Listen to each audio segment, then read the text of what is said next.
palabra es antorcha para mis pasos, luz para mi sendero. ¿Qué tal, queridos jóvenes? Bienvenidos nuevamente a su catequesis de confirmación 2021. Y hoy vamos a hablar de un tema muy interesante, importante dentro de la Iglesia, las Sagradas Escrituras. Para eso vamos a iniciar con una pequeña oración, en el nombre del Padre, del Hijo y del Espíritu Santo. Amén. Agradecemos a nuestro buen Dios la oportunidad de compartir este momento. Muchas gracias, Papá, Espíritu Santo, Jesús y María, nuestra querida familia del cielo, por poder compartir hoy con estos jóvenes la riqueza de su palabra. Esta palabra que es luz para nosotros, que nos ayuda y nos guía en el caminar. Gloria al Padre, al Hijo y al Espíritu Santo, como era en un principio, ahora y siempre, por los siglos de los siglos. Amén.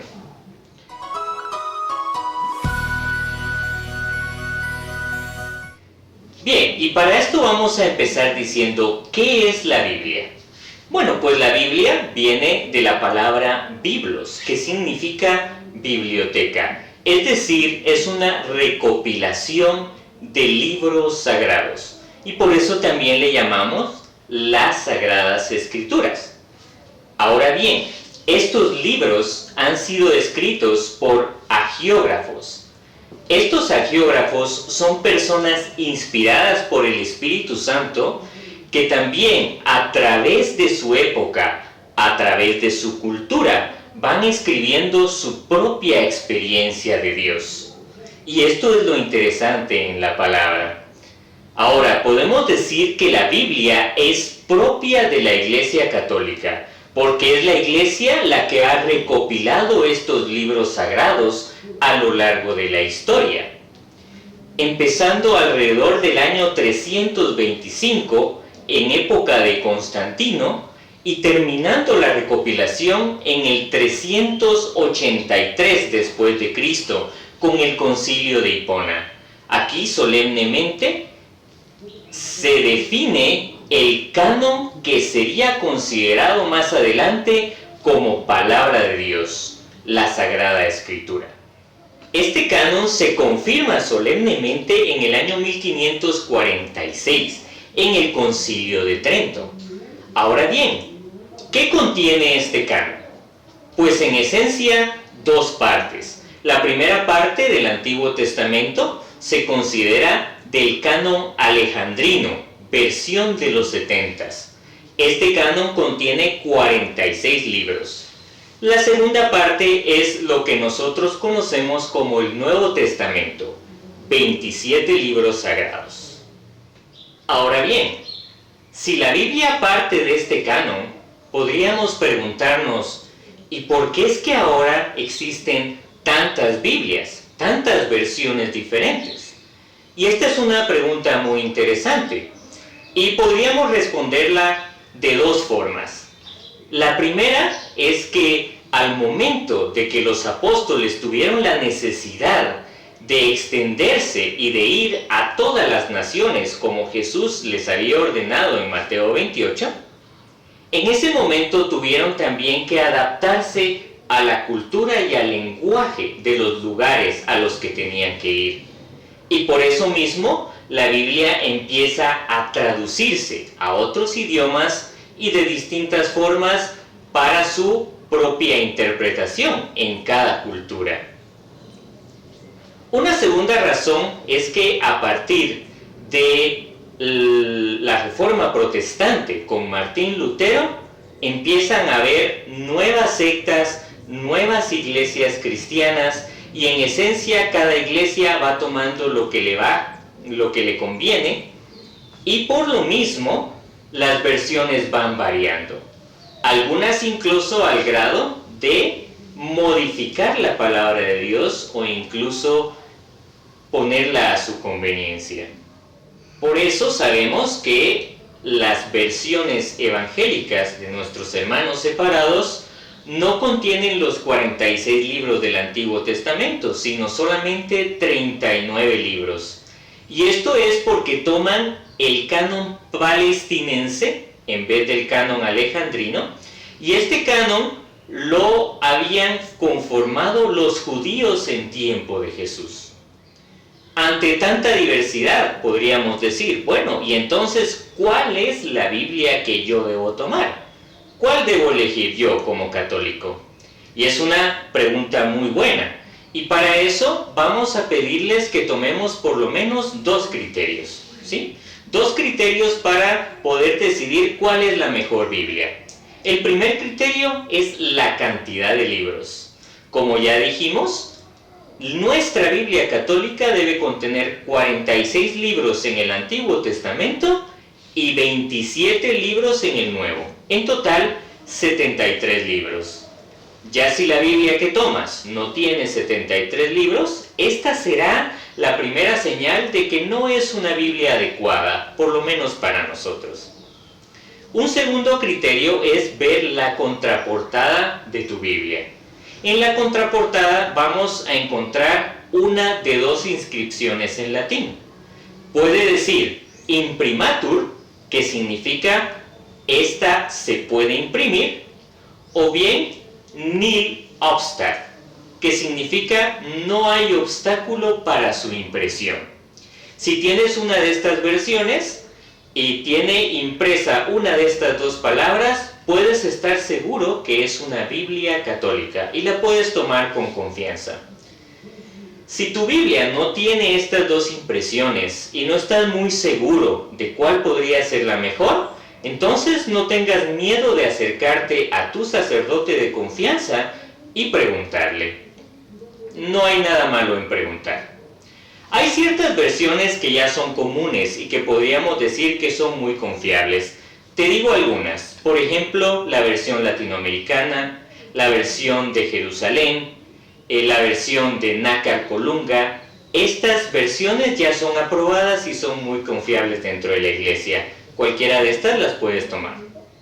Hablemos ahora un poco de las divisiones que hay en la Biblia, para poder entenderla mejor.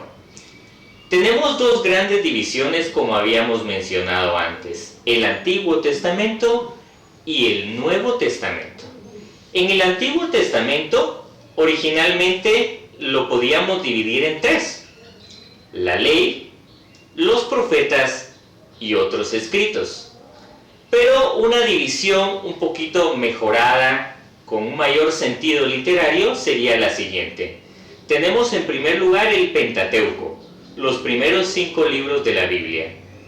En segundo lugar tenemos a los profetas. Tenemos los libros sapienciales y tenemos los libros históricos. Esto en el Antiguo Testamento.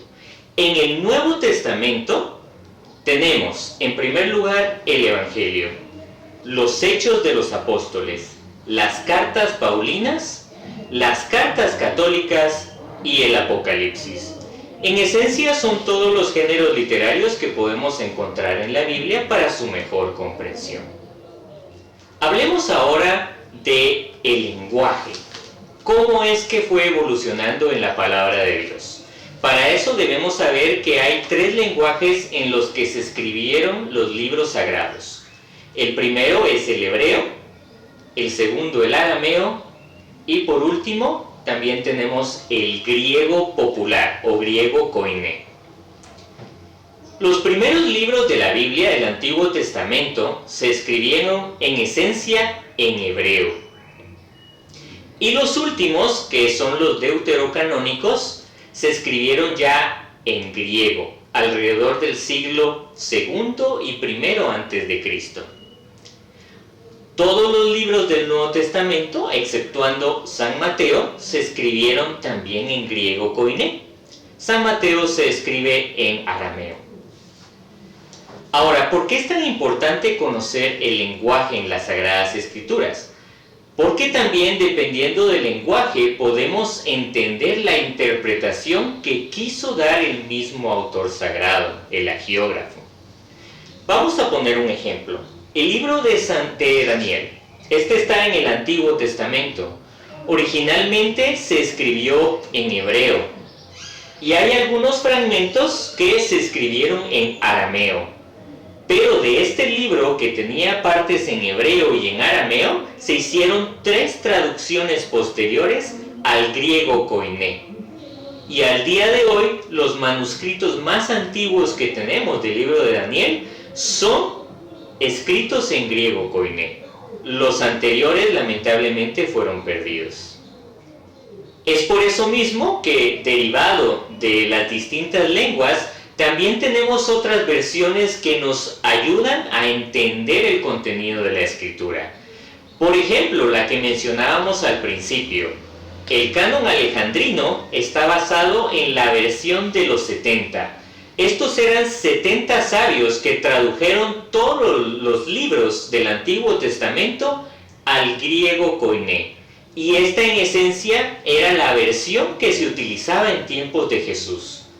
Más adelante se han ido desarrollando nuevas versiones. Por ejemplo, una de las más importantes, la de San Jerónimo, que fue escrita en latín, toda.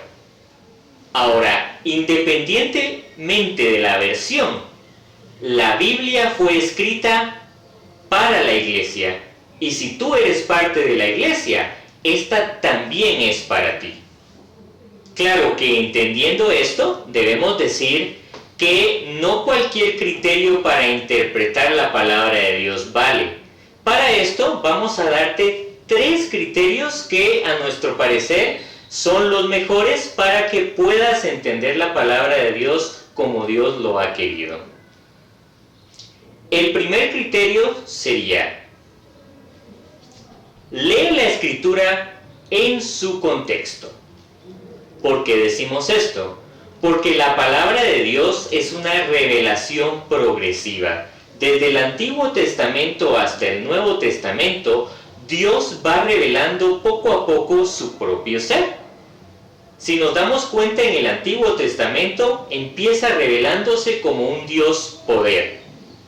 Y toda la palabra de Dios va describiendo este desarrollo progresivo en su revelación hasta que Dios se revela como amor, en plenitud, en la persona de Jesús. Por eso, si tienes un texto y lo sacas del contexto, puedes tener un pretexto para hacer decirle a la Biblia lo que se te ocurra.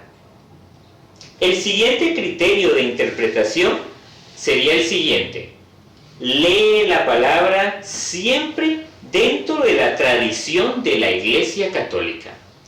Como nos dice San Pablo en 2 de Tesalonicenses 2:15, manténganse firmes y conserven las tradiciones que han aprendido de nosotros de viva voz o por carta. Y esto también nos lo dice Pedro, indicándonos del peligro también de salirnos de esta tradición de la Iglesia. Pedro nos dice así, en 2 de Pedro 1:20, ninguna profecía de la Escritura puede interpretarse por cuenta propia. Así que ya sabes, si tienes alguna duda en algún texto, en primer lugar, lee el contexto. Trata de empaparte de toda la palabra que está alrededor de ese texto en particular.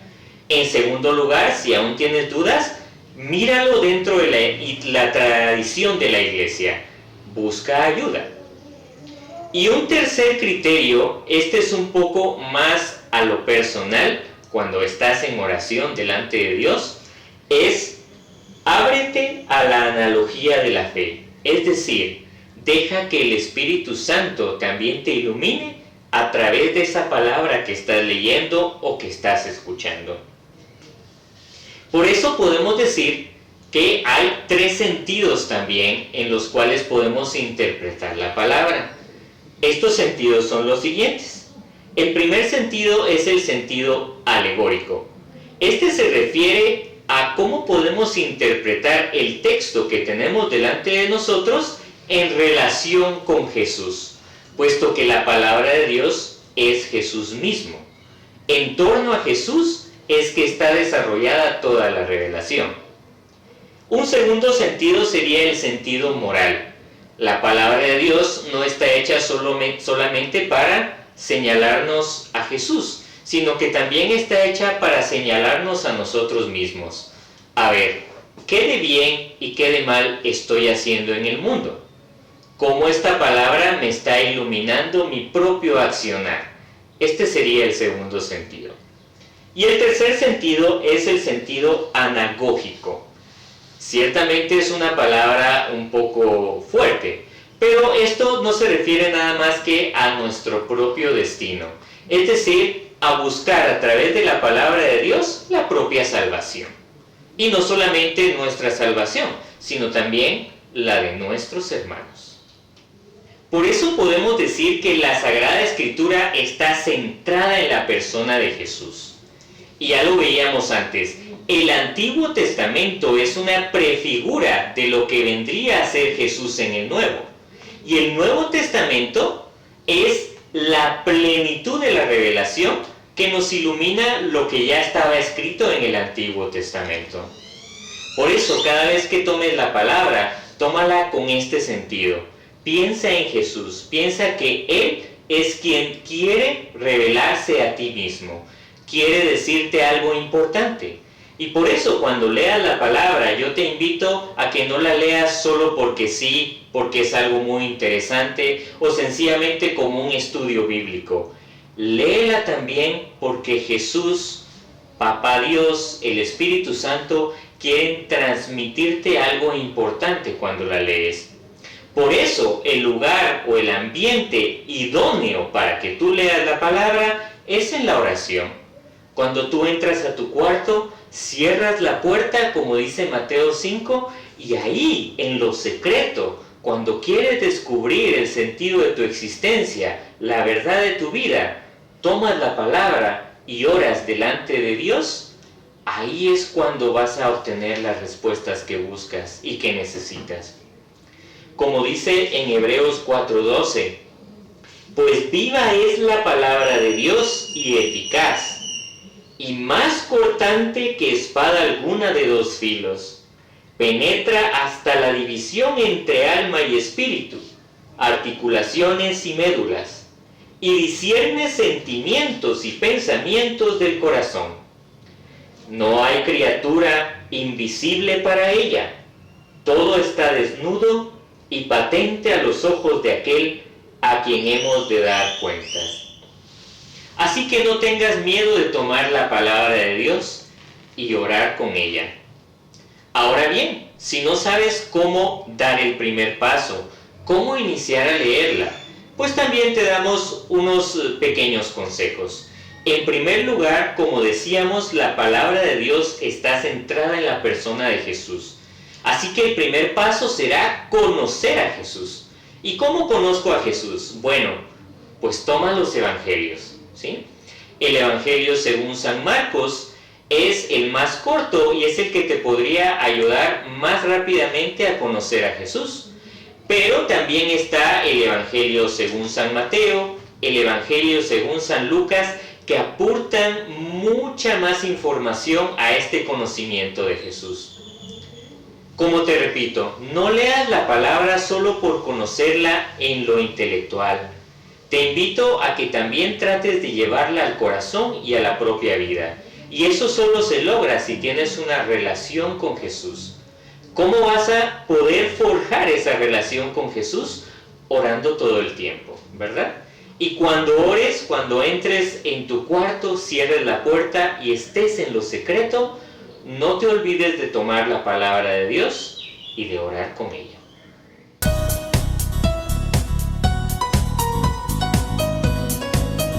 Bien, jóvenes, y para la actividad de la semana vamos a publicar también en la descripción del video un documento que les vamos a pedir favor que lo lean completo.